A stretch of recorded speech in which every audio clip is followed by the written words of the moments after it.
like to welcome you to the final session of our day on teaching sustainability at the United States Coast Guard Academy, an overview of a newly created elective focusing on environmental and social justice. We have John Lewis and Yang Zhu. Take it away. Thank you, Gina. This is Yang. I will start our presentation. Shall I share my screen, or John, do you want to do the work? Who is sharing the screen? It's already shared. It's already shared with okay, already shared. Okay, so please go to the next slide.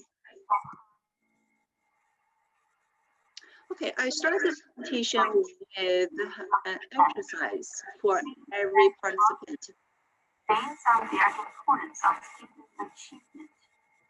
Is there a background noise? Some of these dimensions are teacher stimulation of interest in the course and its subject matter, teacher's preparation, such as organization of the course, clarity and understandability, teacher communicates relevance and impact of instruction.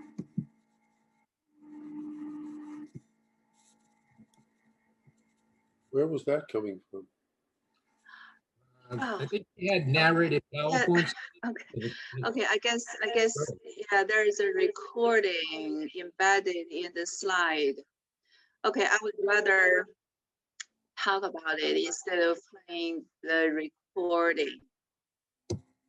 Okay, so for every participant, you can rank these dimensions by yourself. I won't ask for your answer, but you can just take a look at these dimensions and rank them depending on their importance on student achievement. Here is the study result based on an article published in Research in Higher Education years ago. The first most important dimension for student achievement is teachers' preparation, organization of the course. So if you think about the time you spent on course preparation, this makes sense. So the overall design of the course does matter for student achievement. And if we truly care about the students, we need to spend a lot of time preparing the course. And the next important dimension for student achievement is clarity and understandability. The use of experiential exercises is actually a way to be clear when we get across our course materials. And number 3 is instructor meeting course objectives. But the first place is to have meaningful and clear and measurable and specific course objectives. And then we design our course to meet those objectives. And the other important dimensions are the communication of the relevance and impact of instruction, the teacher's overall teaching effectiveness rating, okay?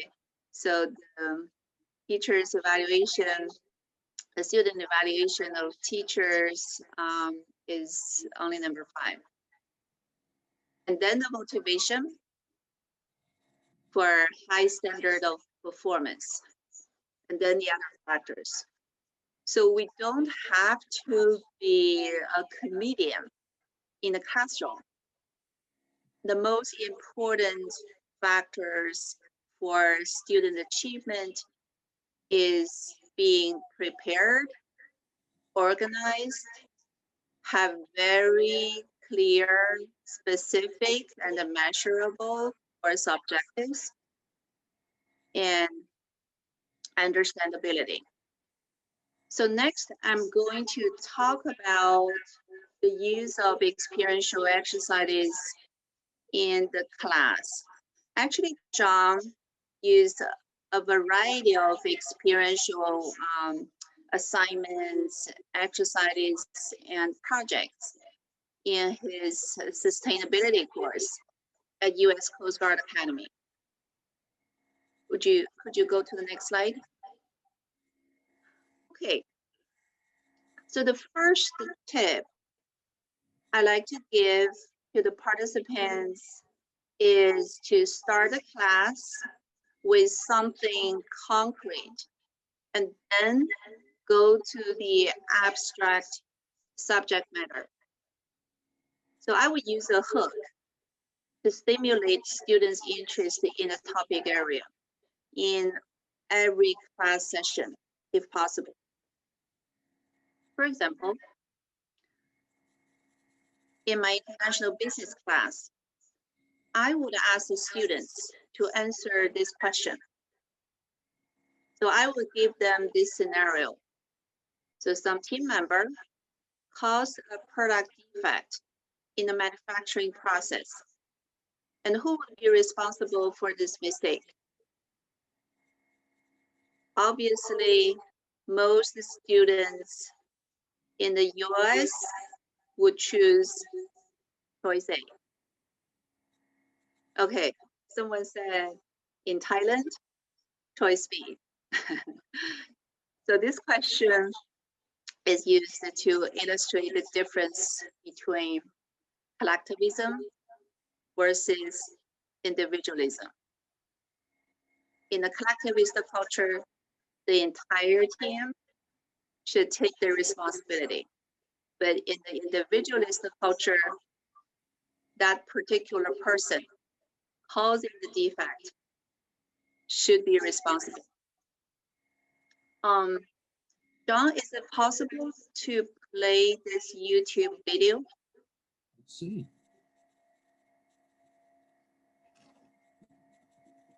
This is just another example of using a hook.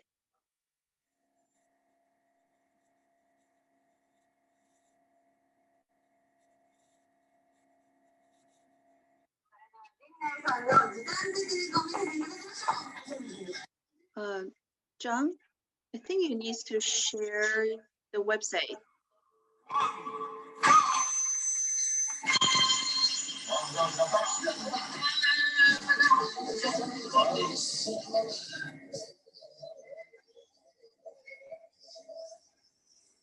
I think you'll need to stop sharing the PowerPoint and actually share the video playing on your screen.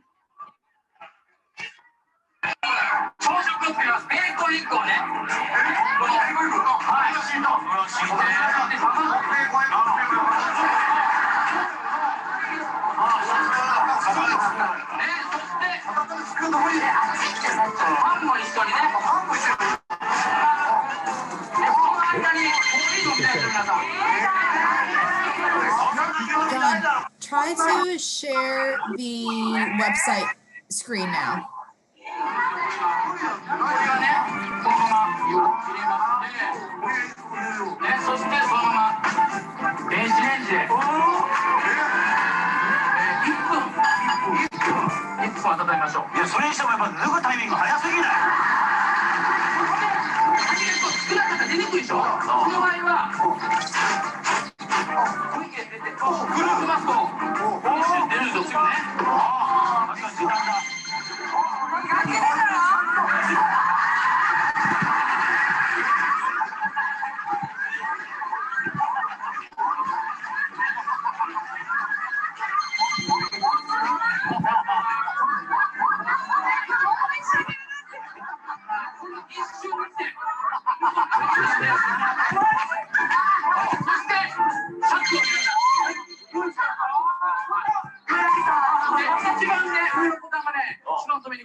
John, I'm sharing my screen. We couldn't see any video. That didn't work at all. You were not sharing the screen.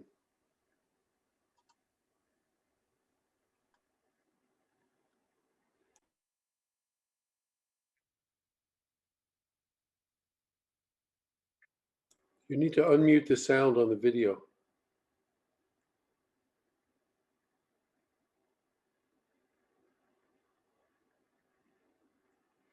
The sound is muted on the video, She.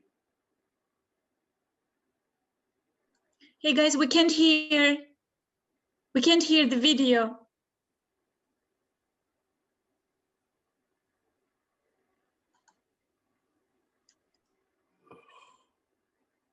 So there's some sound issue. Yes, we can't hear the sound in the video. And If you Okay. go to the Okay, bottom, but I mean, it's in Japanese, so I can just explain this video. So Or it's if a you would- Japanese TV show. And this particular episode is about getting ready in the morning within 5 minutes. So from getting up to making breakfast, brushing the teeth, okay, and getting on, putting on the pants.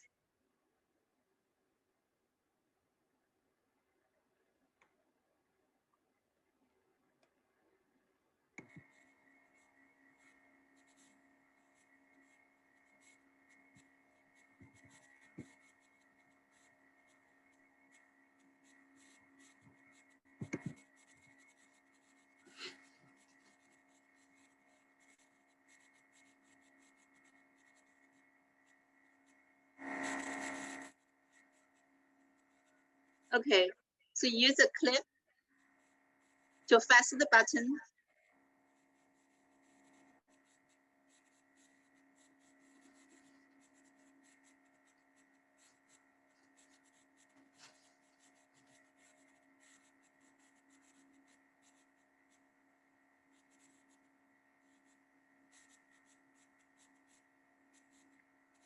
Okay, so very fast the way to put on a tie.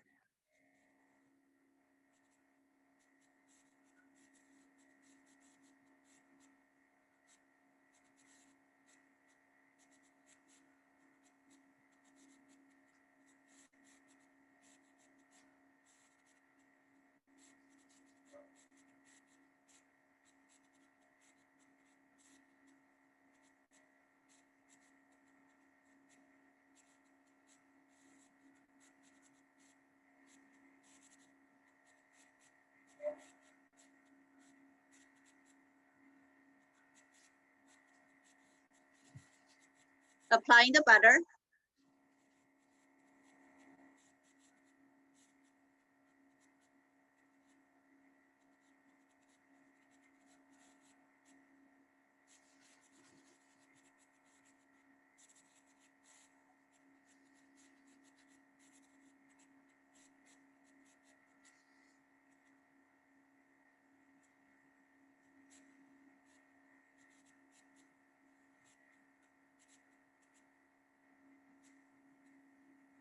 Okay, I guess I can just share my slides.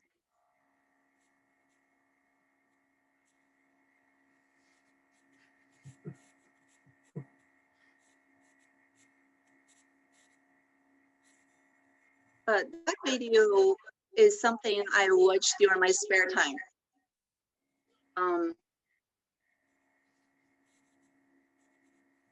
So what kind of topics I would use that video as a hook?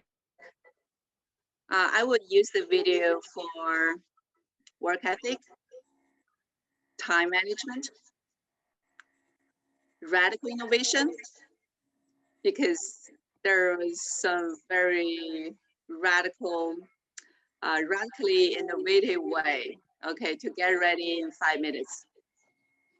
So you basically, if you think about your topic areas, you can find a hook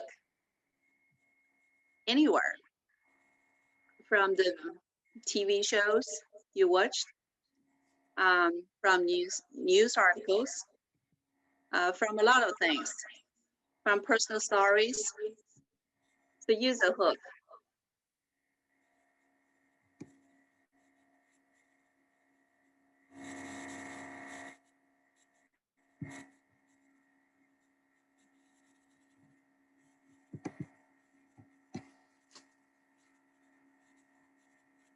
Okay, why I can't go to the next slide?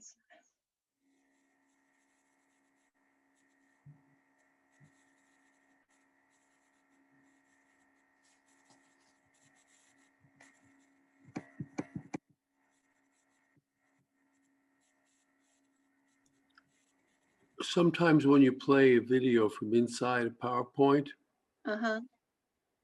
it'll lock up on you. You may have to shut it and open it again. Okay. Doesn't make any sense, but I have experienced it myself. Let me see. Thank you. Good luck. Okay.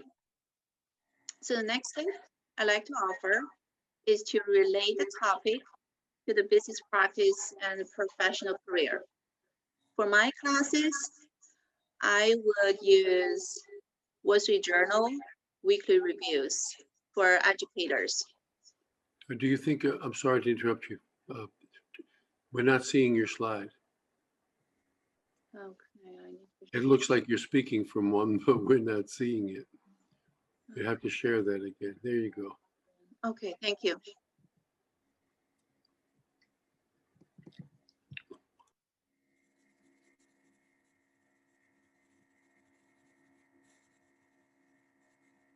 Yeah, I see GA, we are using Teams, not Zoom. Actually, we're blocking Zoom, so I'm not very familiar with Zoom. So it's very important to relate the topic to professional career and business practice. And I would use Wall Street Journal weekly reviews for educators. And one of my course assignments is career portfolio. So both are designed to relate to business practice. John, could you go to the next slide?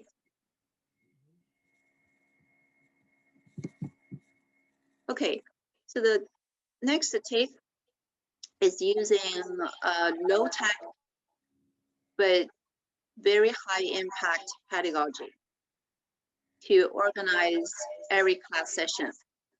On this slide, I posted a very simple example of guided notes.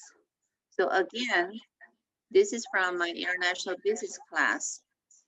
So I would, for in-person class, I would pass around one page guided notes to every student,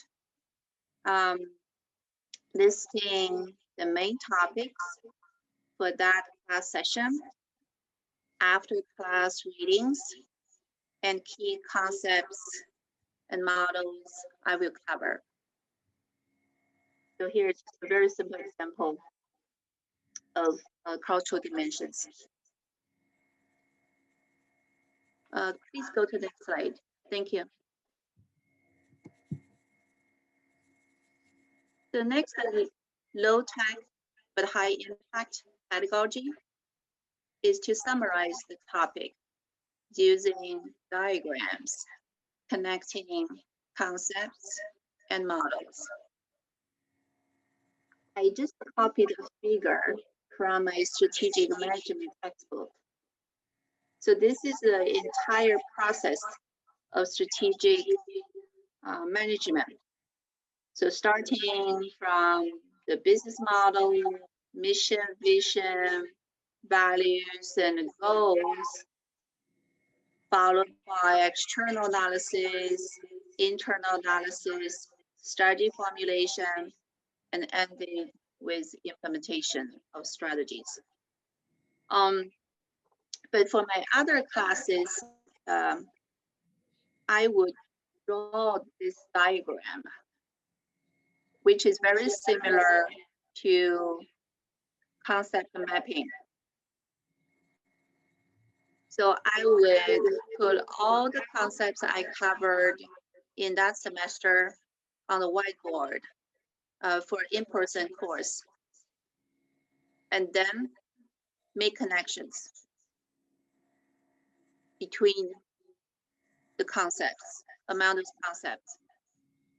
And such a diagram will help students to synthesize the materials they learn during the entire semester. And theoretically, we expect students synthesize the concepts by themselves, but I found out for most of them, it was something very difficult. So as an instructor, I will help them by using such a diagram. Okay, I done my part.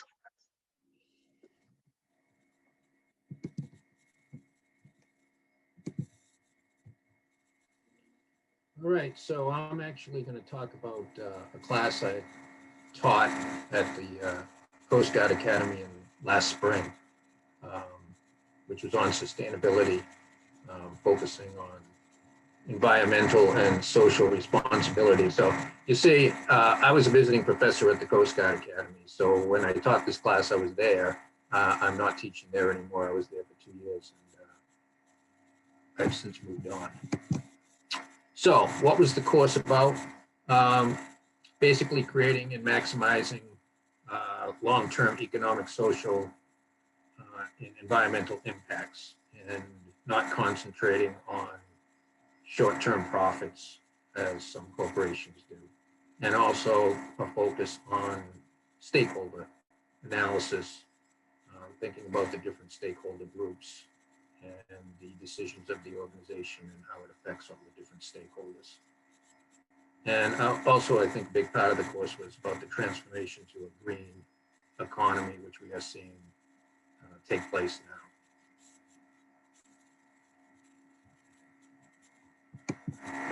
So what were the objectives of the class? Understanding environmental, social, and economic drivers. A big one was improving critical thinking. I don't know how the students are at all your schools, but my experience with undergraduates is that they are not great at critical thinking. If somebody, an organization or a corporation says that they're sustainable, they'll have a tendency just to believe it. So we spent a lot of time looking at claims by organizations and whether there was any greenwashing going on, if it was more publicity, or if there was actual sustainability and environmental care going on in those organizations.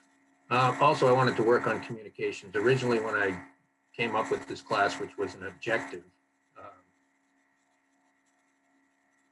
to work on the communication skills, it wasn't a required class. And I thought at the time it was going to be a pretty small class so that we could work on writing and also presenting skills. It turned out to be a much bigger class. It was very popular, and I ended up with 32 students. So I had to cut it down a little bit, but we still did a lot of work with communication effectiveness. I also wanted them to think about these things after they graduated and entered the Coast Guard so that they could implement some of them when they were working in the Coast Guard. And also we wanted to look at how to do a comparative analysis of organizations and their sustainability practices. So as far as how the class was taught, I used a lot of different methods. There was a little bit of lecture, but not a lot. I didn't spend a lot of time lecturing. Most of it was discussion. We had some exercises we worked on. type experiential type exercises, which I'll get to in a little while. We looked at a lot of videos. There was a lot of video material just out on YouTube on sustainability that you can utilize in these types of classes, and a lot of them are great. So used a lot of that. The students themselves did PowerPoint presentations on sustainability topics. Had guest lecturers come in and talk to the class, and we were supposed to do a site visit. Unfortunately, because of the pandemic, we never actually got to do it, but that was going to be kind of the capstone of the course, if you will.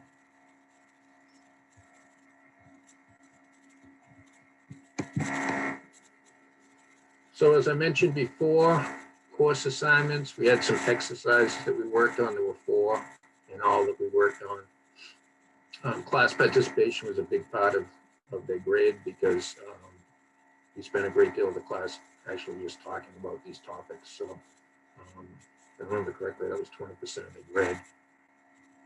They had to do a group presentation of up to 3 students on an area of sustainability. I said assigned, but it wasn't actually assigned. They got to choose their own topic. And then the final project was they had to write a research paper, which was again a team project. And this is one of the things that changed because I had 32 students. I made it a team paper rather than an individual paper. So some of the things we talked about, started off in the class talking about some background information, triple bottom line, a lot of time spent on standards and certifications, on sustainability reporting, talked about greenwashing. We spent a great deal of time on stakeholder analysis, and we worked on stakeholder analysis for some organizations in class. Also life cycle assessment and ethical consumerism, how you can impact sustainability in corporations by your purchase decisions. We looked at carbon footprints, spent a great deal of time on the food system. So factory farming, organic farming, future of the meat industry, things like that. And then the things you would think about: energy, transportation, how to build green, drinking water and a huge bottled water problem, deforestation, seafood and overfishing and fish farming, all those types of things. And of course, the big one, climate change. We spent a couple of weeks on that. So as I said, I wanted the class to be kind of experiential, learning focus. So I tried to make the assignments hands-on, where they would be looking at their own behaviors and what kind of impact they have on the environment and whether their lifestyle is sustainable. They did their presentations. I think I have a slide on some of the topics they did. Field trip to Newport was supposed to happen, didn't happen. And I did have a very good guest speaker come in. So this was the first assignment, and this was an assignment to take a look at a product that they actually used and do a deep dive into whether that product is sustainable. So, what's the chemical makeup of the product, the ingredients? Are they natural ingredients, or are they toxic chemicals? Basically, all the information that they needed was on the products, in most cases. Is it toxic? Is it carcinogenic? What kind of warning labels are on there? How are you supposed to use it? Is it any certification mark or any seals of sustainability on the product? As you know, some of the seals and marks that are on products don't necessarily mean that the product is that sustainable. Who the manufacturer is, who the reputation of the manufacturer is. Recycling is a big one, going to life cycle analysis. Can you recycle the product, or do you end up throwing it in the trash? Does it end up in a landfill? And then actually, if you look at most of the products, there is a phone number where you can call and get more information if you want more information. So I was hopeful that some of them would actually call the number and see what they got. So unfortunately, out of 32 students, one person actually called up the manufacturer and tried to get more information. And interestingly enough, they got the runaround, which based on the product, it was some type of toxic cleaning product. I'm not really surprised. So types of products they picked, a lot of them picked, you know, things that they use like shampoos, body washes. Very popular one was a cleaning product that was used at the academy, which was supposed to be green, but if you look at the actual ingredients in the product, it's not really green. There are a lot of toxic chemicals in it. So I think they enjoyed that assignment, and it caused them to think about, you know, the impact of their purchase decisions, and also, you know, things, particularly things like shampoo and body washes and things like that, stuff they are actually putting on their body that could possibly be toxic. So I think that assignment worked out pretty well. So the second assignment we worked on was what was their carbon footprint. So the one problem we had is obviously because they're cadets, they live on base. So we had to switch it up, and they had to base it on when they were home, what kind of carbon footprint they would have. And there are a number of calculators out there that you can use to calculate your carbon footprint. The interesting thing is when you actually use them, you probably won't get the same results. One of the things we found in this assignment was if you use 2 or 3 of these, you would get 2 or 3 different results because they all input different things into the calculators. And in some cases, some of the students had wildly varying results depending on which calculator they used.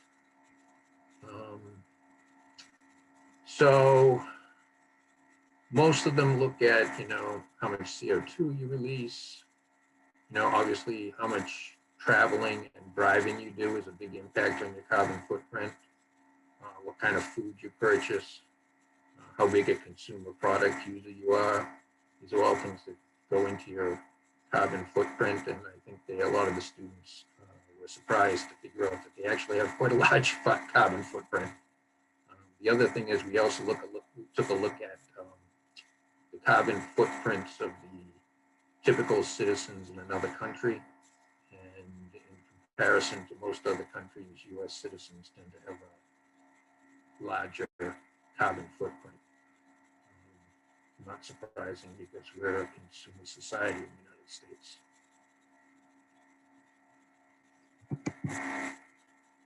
So assignment 3 was basically related to their final paper, and I had them do an annotated bibliography. So I'm not going to get into that here. The fourth assignment that they worked on was if they were thinking about making a new vehicle purchase, whether they would be interested in purchasing a standard internal combustion engine car or an electric vehicle, and to go out and actually find a model of each type of vehicle. They could pick their own regular car or pick whatever electric vehicle they wanted. I was surprised. I thought a lot of people would pick Tesla, but they didn't. They picked some other electric vehicles. Do a purchase price comparison on the 2020 models and calculate their return on investments, and think about things like initial purchase price, how much they cost to operate, how much they cost for repairs, insurance, which it's interesting, electric vehicle cars tend to have higher insurance rates. I'm not particularly sure why that is, but that's definitely a factor. A big factor is the tax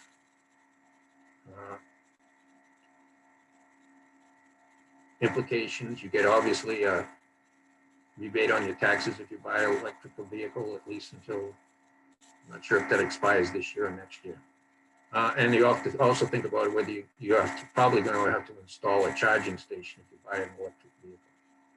So we used an 8-year lifespan, and there are a number of vehicles that help you calculate this to try and figure out, does it make worth your while to purchase an electric vehicle? And in most cases, it comes down to be pretty close. A lot of the students came out and they figured out their ROI. It was still actually a better investment to buy a standard vehicle as far as return on investment. But a lot of them also said that because it was relatively close, they would be interested in, to purchase an electric vehicle based on the impact they would be having to improve the environment, which is difficult to try and figure that, add that into your return on investment. So that was basically a personal choice. So, you know, undergrads love to think about purchasing a new car when they graduate, so they really enjoyed this assignment. I think especially at the academy, they're all looking forward to graduating and buying their car, and it's a big thing with cars because most of them are not allowed to have cars at the academy until, at least until they get to be a senior. So as far as their presentation goes, they had to make a oral presentation using PowerPoint, 2 to 3 students. Most of the time they chose 3 students. There were a couple of groups of 2, 20 to 30 minutes. So we had 50-minute class sessions. So a lot of the class sessions were taken up mostly by the student presentations. So usually I'd start off talking about maybe their topic in general more, and then they would actually get into the specifics of whatever sustainability topic we were talking about that day. And they did a good job on their presentations. I was, for the most part, impressed with the PowerPoint presentations and how in depth they went into their topics. Probably because they picked what they wanted to work on. They were quite interested in their topics. And group grade, I didn't do individual grades. Whatever your group did, that's what everybody got the same grade. And we had to switch it up, obviously, because after spring break, we did not meet in person any longer, and we were a little more than halfway through the presentation. So after that, we switched to narrated PowerPoints, which actually worked out fine because I was able to put those up in the learning management system, and the students could get into them from home and look at the presentations that way. So I had some visits to organizations in Newport, where I live, that were involved in sustainability in some way. And that was going to be the last week of class. And because of the pandemic, we weren't able to do it. We were going to go to Newport Biodiesel, which is an organization that goes around and recycles fat from restaurants and turns it into a clean fuel. They were one of the first companies to do that. It's gotten very popular now. As a matter of fact, it was a big thing while we were teaching this class that somebody was coming around and stealing the grease from restaurants, and before Newport Biodiesel could pick it up and actually selling it. One-time restaurants had to pay to get rid of that stuff, and now they actually get paid. Another organization we're going to go to, Clean Ocean Access, which is basically focused on trying to clean the beaches in Rhode Island.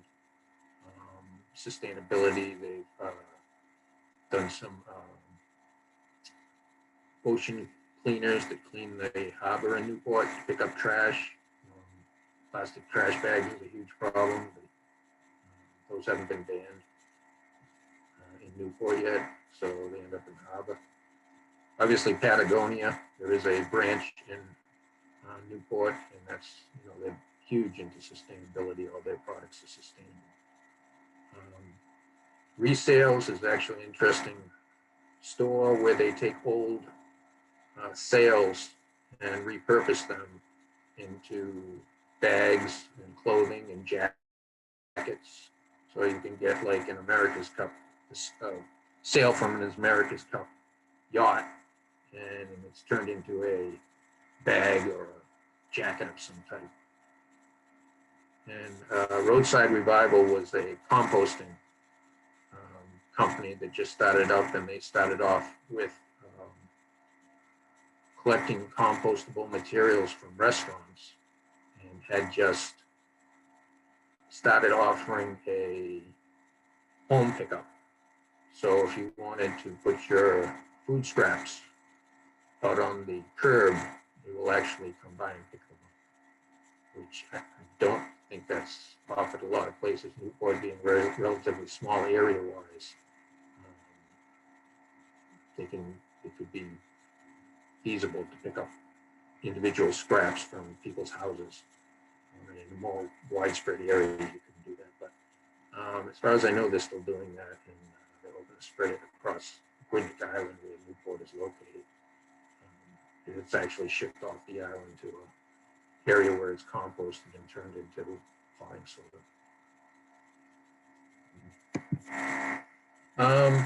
I also had an excellent guest lecturer, Megan O'Connell, who works for Skanska, building firm, and she is a project manager there, and she's got all LEED certifications and Living Future accredited certifications, and she came in a couple of times and discussed green building requirements with the students, and she actually had an assignment. She was going to meet with the students, and they were going to do an assignment in class on creating a green building and what would be incorporated into that. But once again, because of the pandemic, that didn't happen. So yeah, here's the research paper topics. Some of the topics that the students did their some of them doubled up and did their presentations and their research paper on the same topic. So off-the-grid living was a very popular topic, along with homesteading. I had one student from Micronesia in my class, and he wanted to do sustainable seafood. And then there were other ones. A lot of them wanted to do solar power, wind power, wave energy was another big one.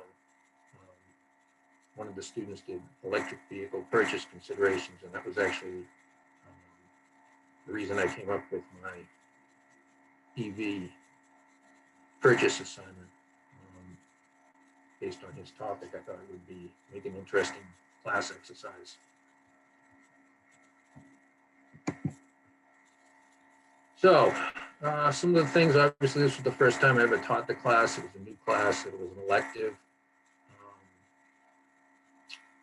I thought there would be 15 to 20 students in it. At one time, there was 65 students signed up for it, and it ended up with 32. So it was obviously a very popular class with the students, and I ended up only having seniors in the class because we didn't have room for 65, and all the juniors got booted out of the class. Wasn't a big adjustment to move it to online after spring break. The only thing that was really impacted were the site visits and the guest lectures we were going to do. Other than that, the presentations went fine. I posted the videos that we would have watched in class. That went fine. Their presentations went fine. So all those things that we had to switch over weren't really a problem. One thing I did learn is I didn't really stay on top of the research paper as much as I should have. And I was kind of disappointed at the end of the course that the research papers weren't that great. If I taught the class again, I would probably make it more of a focus throughout the semester and keep on top of it. As far as the textbook go, I did not use a textbook. Basically send out some various readings and videos and things like that. I think maybe if I taught it again, I might think about using a textbook, but as I recall, when I looked for one that was sustainability broadly, I didn't really see anything that I covered all the topics I wanted to cover. And the other big thing is I taught this class Monday, Wednesday, and Friday, 15-minute sessions, and that's not ideal for this kind of class. I would have much preferred to do it in either once a week or twice a week and have longer class sessions so that you can get into more in-depth discussions. As I mentioned, the class sessions where the students made a presentation, if they took 30 minutes, they took up most of the class session. So there wasn't a lot of time to do other things. I believe that is about it. Let's see, yes, so I can't see the chat. I don't think so. I don't know how many questions people had. But we should have time now for questions if anybody has any questions. My typing is so bad, so I was just wondering, how did the Coast Guard students react? And, what did you feel that the outcomes you were able to create were from the course? I think I missed the beginning of that question. Could you, how the students reacted to the class? Was that basically the question? Yeah, hold on. I'm typing it in. Yeah, I'm sorry. There seems to be some problems with the microphones and noise or feedback. Yes, I was just wondering, how did you teach students in the Coast Guard, right? So how did they react to this course? And, how did you feel about the reception, the learning outcomes that you were able to create from it? They were pretty enthusiastic about the topic in general, I think. Go ahead. Really interested. There's another question here. Did you address the connection of this material to activities in the Coast Guard or the careers that graduates of the Coast Guard would be following? No. One of the things I was going to do was have somebody from the base come in and talk about sustainability on the base, and that never happened. If I was to do it again, I would probably involve more people on the base to see what was actually going on. But interestingly enough, what came up from the class itself, when we talked about that, was that they didn't think the Coast Guard was doing enough to be sustainable, particularly on the base. There's some recycling going on, but it's not really well done. And there are some other sustainability issues. So if I was to do it again, I would probably focus in a little more on that. As far as their careers after they graduate,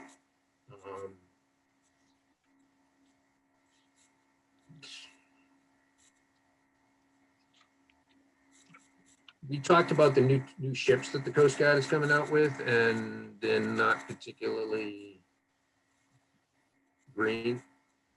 So that was another topic of discussion. So I don't know. Does that answer your question? Mm-hmm.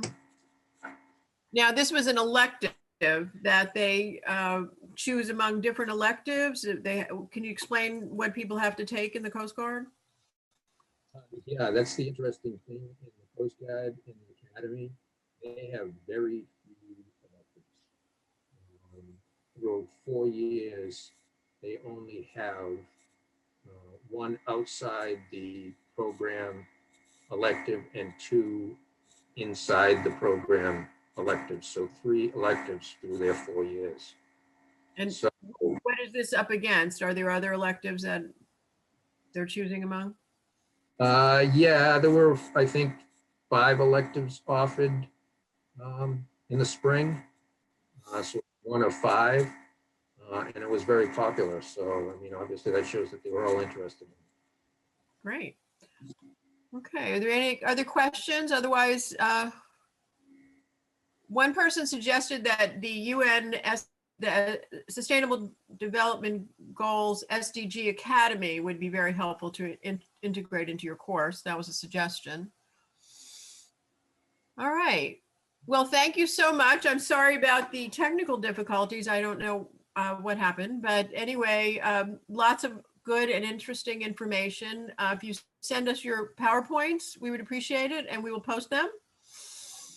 And I want to thank you very much.